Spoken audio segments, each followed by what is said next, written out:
اور اے آدم، تم اور تمہاری بیوی بہشت میں رہو سہو، اور جہاں سے چاہو اور جو چاہو نوش جان کرو، مگر اس درخت کے پاس نہ جانا ورنہ گناہگار ہو جاؤ گے۔ تو شیطان دونوں کو بہکانے لگا تاکہ ان کی شرم گاہیں جو ان سے پوشیدہ تھیں ان پر کھول دے، اور کہنے لگا کہ تم کو تمہارے پروردگار نے اس درخت سے صرف اس لیے منع کیا ہے کہ تم فرشتے نہ بن جاؤ یا ہمیشہ جیتے نہ رہو۔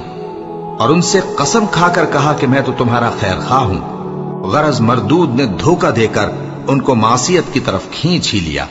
سو جب انہوں نے اس درخت کے پھل کو کھا لیا تو ان کی شرم گاہیں کھل گئیں، اور وہ بہشت کے درختوں کے پتے توڑ توڑ کر اپنے اوپر چپکانے اور صدر چھپانے لگے۔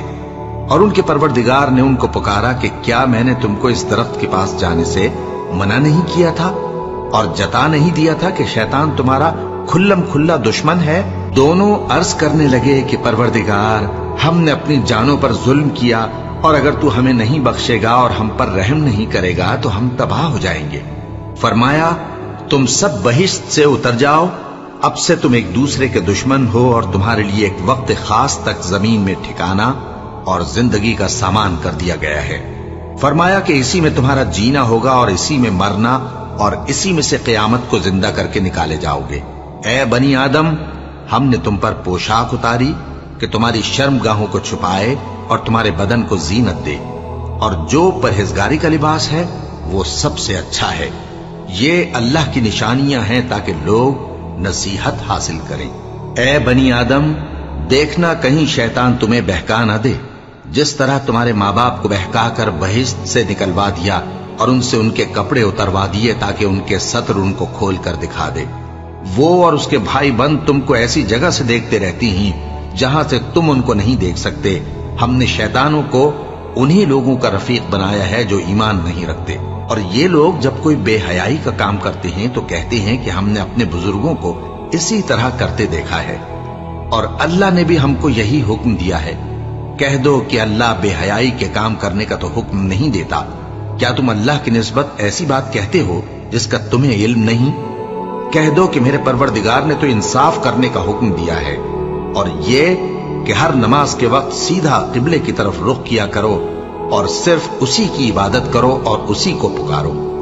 اس نے جس طرح تم کو ابتدا میں پیدا کیا تھا اسی طرح تم پھر پیدا ہوگے۔ ایک فریق کو تو اس نے ہدایت دی اور ایک فریق پر گمراہی ثابت ہو چکی۔ ان لوگوں نے اللہ کو چھوڑ کر شیطانوں کو رفیق بنا لیا اور سمجھتے یہ ہیں کہ ہدایت یاب ہیں۔ اے بنی آدم، ہر نماز کے وقت اپنے آپ کو مزین کیا کرو، اور کھاؤ اور پیو اور بیجا نہ اڑاؤ کہ اللہ بیجا اڑانے والوں کو دوست نہیں رکھتا۔ پوچھو تو کہ جو زینت و آرائش اور کھانے پینے کی پاکیزہ چیزیں اللہ نے اپنے بندوں کے لیے پیدا کی ہیں ان کو حرام کس نے کیا ہے؟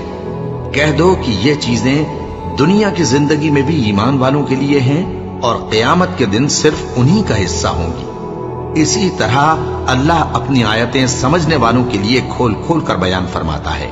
کہہ دو کہ میرے پروردگار نے تو بے حیائی کی باتوں کو ظاہر ہوں یا پوشیدہ، اور گناہ کو اور ناحق زیادتی کرنے کو حرام کیا ہے، اور اس کو بھی کہ تم کسی کو اللہ کا شریک بناؤ جس کی اس نے کوئی سند نازل نہیں کی، اور اس کو بھی کہ اللہ کے بارے میں ایسی باتیں کہو جن کا تمہیں کچھ علم نہیں۔ اور ہر ایک امت کے لیے موت کا ایک وقت مقرر ہے، جب وہ آ جاتا ہے تو نہ تو ایک گھڑی دیر کر سکتے ہیں اور نہ جلدی ہی کر سکتے ہیں۔